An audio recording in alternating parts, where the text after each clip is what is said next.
नमस्कार साथियों, स्वागत है आपका अपने YouTube channel target study hub पर। यूपीएसआई रद्द के कितने प्रतिशत चांस हैं? री एग्जाम चाहने वाले और री एग्जाम ना चाहने वाले, इन दोनों को मैंने दो कॉलम में बांट के रखा है। री एग्जाम चाहने वाले वो लोग हैं जिनका कहीं ना कहीं भ्रष्टाचार के आरोपों के कारण उनका सिलेक्शन ऐसा लगता है कि रुका हुआ है, और री एग्जाम में जितने ऐसे लोग हैं जिनका पेपर खराब हुआ था, किन्हीं न किन्हीं कारणोंवश खराब हुआ था ये कह ले, या फिर उतना अच्छा माना नहीं जाएगा क्योंकि भ्रष्टाचार हो गया था। अगर भ्रष्टाचार जो आरोप लगे हैं अगर वो सच हैं, तो अगर वो ना होते, मतलब जो आरोप हैं अगर वो ना होते, यानी पाक साफ भर्ती होती, तो हो सकता है कि वो लोग सेलेक्टेड भी होते। इसलिए री एग्जाम की चाहत वालों की संख्या बहुत बड़ी है। री एग्जाम की चाहत ना रखने वाले, यानी वो सिलेक्टेड बंदे जो मेडिकल का आस लगा के रखे हैं, वो बंदे, उन बंदों की संख्या कम जरूर है लेकिन प्रबल है। प्रबल इसलिए है क्योंकि देखिए, पूरी चर्चा करूंगा। वीडियो अच्छी लगे तो आप लाइक व शेयर करिएगा। नए बंदों से विनम्र निवेदन है कि आप सब्सक्राइब करिएगा। देखिए, ओरिजिनल चीजें क्या है मैं आपको बता दूं कि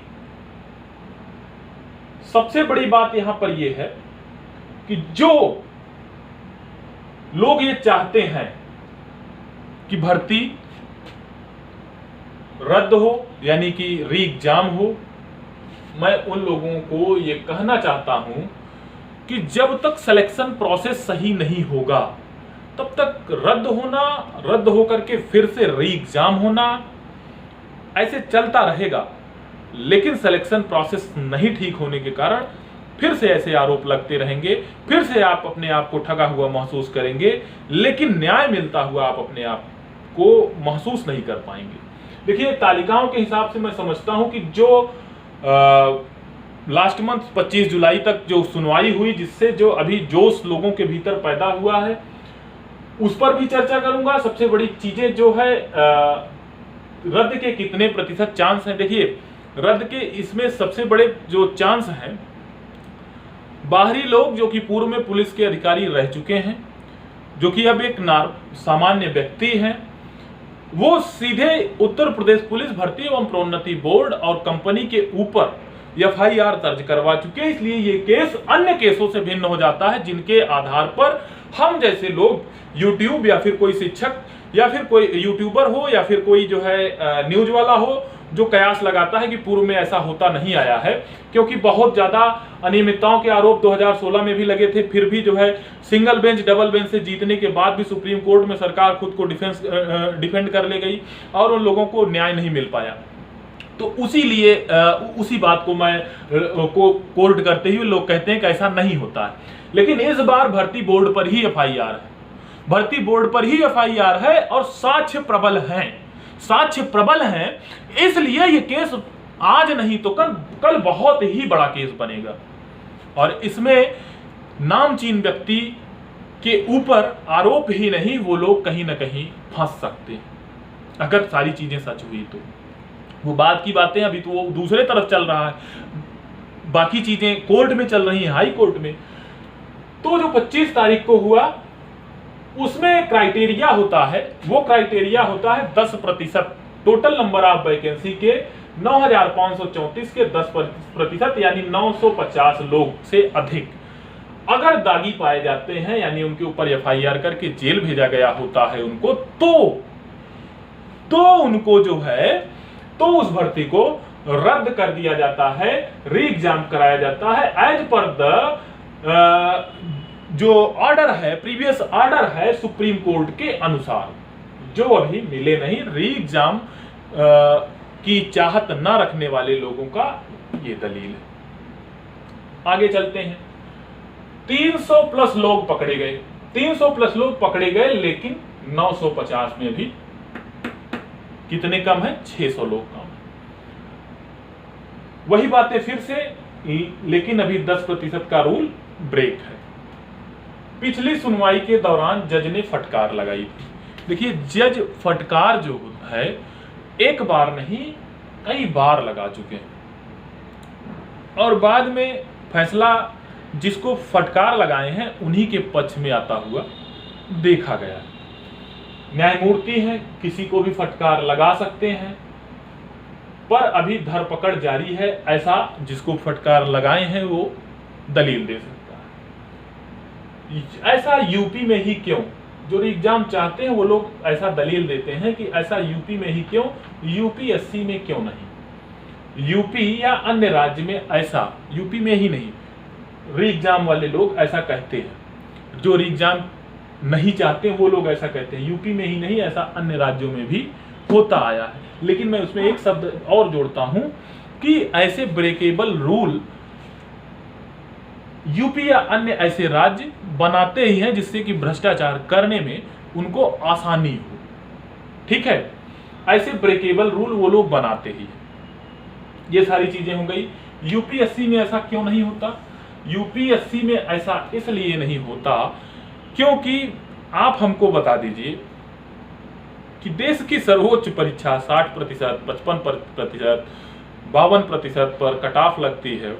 जो पढ़ाता है उसी को वो क्वेश्चन दे दिया जाए तो काफ़ी सोच समझ करके उस प्रश्न का उत्तर देता है, तो वो वैकेंसी में, इसीलिए कोई भी पढ़ने वाला व्यक्ति ये चाहेगा कि पेपर का लेवल स्तरीय हो, पेपर कराने वाली जो एजेंसी है वो नामचीन हो, जो सॉफ्टवेयर हो वो हैकेबल ना हो, एग्जाम होने के एक भी सेकंड पहले जो सेंटर हेड है उसके सॉफ्टवेयर पर क्वेश्चन ना आए। जो ऑनलाइन एग्जाम की प्रक्रिया होती है मैं उसकी बात बता रहा हूं। लेकिन अभी जो NSEIT है जिसके ऊपर तमाम राज्यों में बैन होने के बावजूद यूपी में उसका मतलब कि चोली और दामन का साथ बनता चला आ रहा है, वो एजेंसी के पेपर और जो NTA है, इतनी बड़ी माननीय जो है एग्जाम कंडक्टिंग बॉडी बनी हुई है, उसी के क्वेश्चन पेपर आधे घंटे पहले ही उसके जो मतलब कि सर्वर है उस पर आ जाते हैं। तो मल्टीपल टाइप से वो लोग परीक्षा में गड़बड़ी करा सकते हैं। यानी ये कह सकते हैं कि चाहे वो महामहिम का चुनाव हो, चाहे वो माननीय का चुनाव हो, चाहे वो सरपंच साहब का चुनाव हो, सबके चुनाव के लिए सरकार बहुत ज्यादा प्रतिबद्ध है, बहुत अच्छे रूल बनाती है। लेकिन बेरोजगार जो परीक्षा देते हैं उनके रूल के लिए कोई भी व्यक्ति प्रतिबद्ध नहीं है। और जब नहीं है तो ऐसी चीजें होनी तो मतलब लाजमी है। ये तो हो गया क्यों होता है। रद्द के कितने प्रतिशत चांस हैं? रद्द के कितने प्रतिशत चांस है तो मैं आपको बता दूं कि यूपीएसआई, पर्सनली मुझको ऐसा लगता है कि यूपी के सभी भ्रष्टाचारों पर ब्रेक लगाने वाला, यूपी के आने वाले सभी वैकेंसियों पर ब्रेक लगाने वाला और ब्रेक करने वाले लोगों को सहमाने वाला मामला बन सकता है। लेकिन ये लड़ाई लंबी है, लड़ने वाले लोग लगे हुए हैं, इसलिए ये चीजें हो सकती हैं।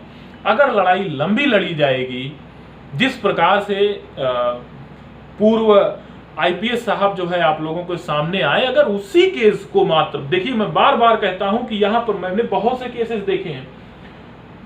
मैं इसलिए कहता हूं कि हाई कोर्ट से किसी वैकेंसी यानी सर्विस मैटर पर लड़ाई लड़ करके न्याय पा पाना, देखिए हमें अभी तो हाल फिलहाल में न्याय आया है यूपी पीसीएस 2021 की वैकेंसी पर, तमाम जो है मतलब हाई कोर्ट ने ही राहत दिया है। लेकिन मैं आपको बता दूं कि बहुत इनकी संख्या बहुत कम है। जो संख्याएं होनी चाहिए वो है नहीं, अगर वो होती तो ऐसा ये लोग गुस्ताखी करते ही ना। तो इनकी संख्याएं कम है। लेकिन जो भर्ती बोर्ड या प्रोन्नति कंपनी के ऊपर एफआईआर है और जो जुडिशियल मजिस्ट्रेट के सामने केस चल रहा है वो हाजिर नाजिर बनेगा और इस वैकेंसी को पूरा का पूरा बदल देगा। पूरे जो सिस्टम है उसको बदल सकता है। ऊपर से हो सकता है कि एक जिस प्रकार से कम्युनिटी डेवलपमेंट प्रोग्राम आया था एक समय पहले, जिस प्रकार से पंचायतों को सुदृढ़ करने के लिए तमाम समितियां बनी, जेवीपी ये आपका जो है भाषाई आधार पर जो है तमाम समितियां बनी, पोट्टी श्रीरामुलु की मृत्यु हो गई, तमाम ऐसी जो है विसंगतियां हुई। उसके बाद जो है तमाम चीजों को देखते हुए बहुत बलिदानियों के बलिदान हो जाने के बाद में, ऐसे सभी बलिदानियों के बलिदान हो जाने के बाद में हो सकता है कि पूरे इस यूपीएसआई भर्ती प्रक्रिया में ही बदलाव आए, जिससे कि जिसका कि मेरा अपना सोच है कि पीटी होना चाहिए, मेंस होना चाहिए, इस 4200 ग्रेड पे की वैकेंसी में इंटरव्यू भी होना चाहिए, लिखित परीक्षा भी होनी चाहिए, एसेइस्ट पेपर भी होना चाहिए। जब तक ये सब नहीं होगा, आप मल्टीपल चॉइस क्वेश्चन के आधार पर बिल्कुल नहीं जो है परीक्षा का सही तरीके से परीक्षा कराने के विषय में आप सोच सकते हैं। इसलिए मेरा विनम्र निवेदन है कि अगर आपको वीडियो अच्छी लगी हो तो शेयर करिए, क्योंकि ये वीडियो सिर्फ और सिर्फ आपको जानकारी देने के लिए बनाई गई थी। बहुत बहुत धन्यवाद।